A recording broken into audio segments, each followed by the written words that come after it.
Hey guys, I'm just going to do a quick review of my road bike, my Bianchi via Nirone 7.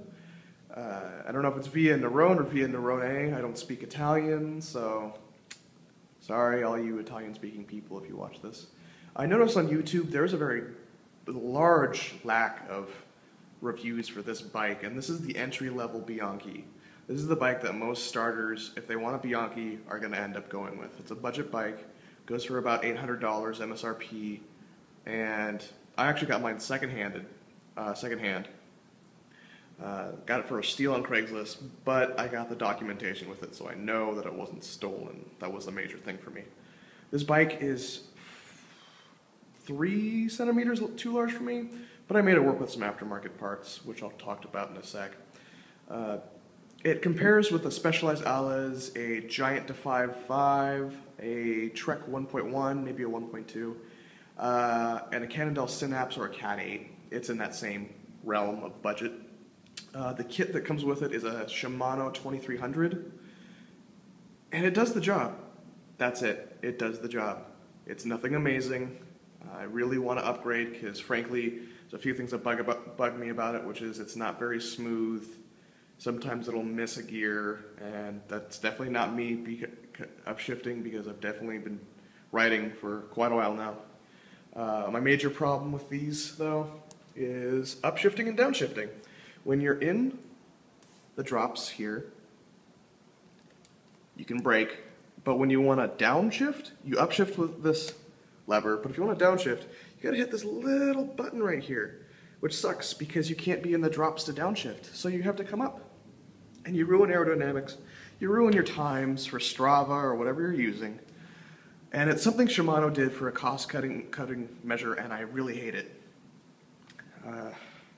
I'd love to upgrade to some Shimano 105s, or SRAM Rival, or Force. Better yet, a Campy Chorus would be amazing. I'd love to upgrade to that. But for a $1,000 bike, practically, that's a lot of money to be spending on just the drivetrain. So I'm still thinking about that. Things I've added to it would be this Brooks saddle for 120 bucks, which is Brooks is the best manufacturer for saddles. This is the most comfy thing I have ridden on a bicycle ever. The seat that came with this bike sucked, so this is definitely an improvement. This is almost broken in. I think I got another 50 miles on it before it's fully broken in. Being in San Francisco, you really need to lock your seats too, so this is a definite measure that you need to do. Let's see here. The frame's all aluminum, except for the fork. The fork is the Bianchi Kevlar woven in, so that takes a lot of the bumps out from San Francisco streets, which is amazing. That was definitely one of my items on a list of a road bike that I wanted to get. It had to have a carbon fork. Carbon body would have been better, but aluminum in the city might have been the best bet considering carbon fiber. If it cracks or gets a hole, you're in big trouble. The wheels that came with it are the Reparto Corse. The entire bike came with Reparto Corse items, like a handlebars, stem, the seat post, seat, and the wheels are all Reparto Corse, which they do the job again. They're not great. A nice little feature, though, is 4 of the spokes are red, which is interesting. I kind of like it, especially when you're going at really fast speeds. Kind of makes the bike look like it's going faster. Red makes things go faster, right, guys? Anyways, definitely going to upgrade to some Mavics eventually. And the brakes do an okay job.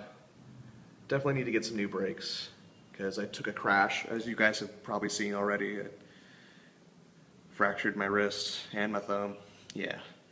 And definitely have to replace that. I also have to replace this because I bent it. As you can tell, it's kind of off kilter. Yeah, see?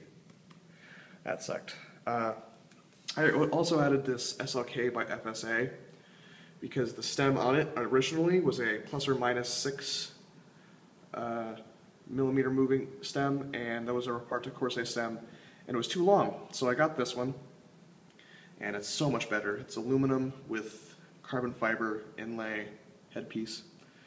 And I also got a Zipp Course SL handlebar with a flat bar on top. And that's so much nicer, with the lizard skins, of course. The bar it came with is just round on the top, which was terrible. I'd get a lot of numbness in my palms from that. Even with wearing very supple, very thick gloves, it would still, after about 5 to 10 miles, I'd be numb, which is terrible. Now I don't get numb at all on these.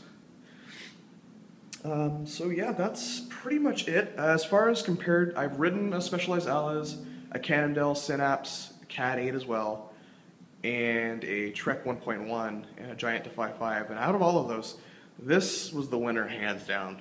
So, get a Bianchi via Nirone to get that Italian feel, but at the same time, in a budget. This bike is made in Taiwan, it's not made in Italy. It says Italian design right here, but in actuality, on the bottom bracket, there's a sticker that says made in Taiwan, which is a shame, but oh well. In this budget, anything you're gonna get is gonna be made in Taiwan. So overall, this bike has been awesome. I use it for commuting, I use it for touring, I use it for a lot of things. I get a lot of compliments on it. Everybody seems to love this bike. The paint job's amazing. I don't like the Bianchi Celeste green personally. The blue and the white is beautiful. And yeah, this has been a really great first bike. I think my next bike is probably going to be a Bianchi Infinito or a Vertigo. Love to get an Ultra, but I don't have 10 grand. I'm not that rich. I'm not rich at all. I'm a college student. I mean, come on. So yeah, that was my Bianchi via Nirone 7. I definitely highly recommend if you're looking for a budget bike or you're just starting up, check this bike out. You will not be disappointed by it. And check out your local dealers to see what kind of deals they've got going on. You'll probably get some kit thrown in with it too if you buy it brand new. I got mine secondhand off Craigslist, which was a great deal for me, but then again I've had to invest quite a bit into it to make it my own. So there's that trade-off.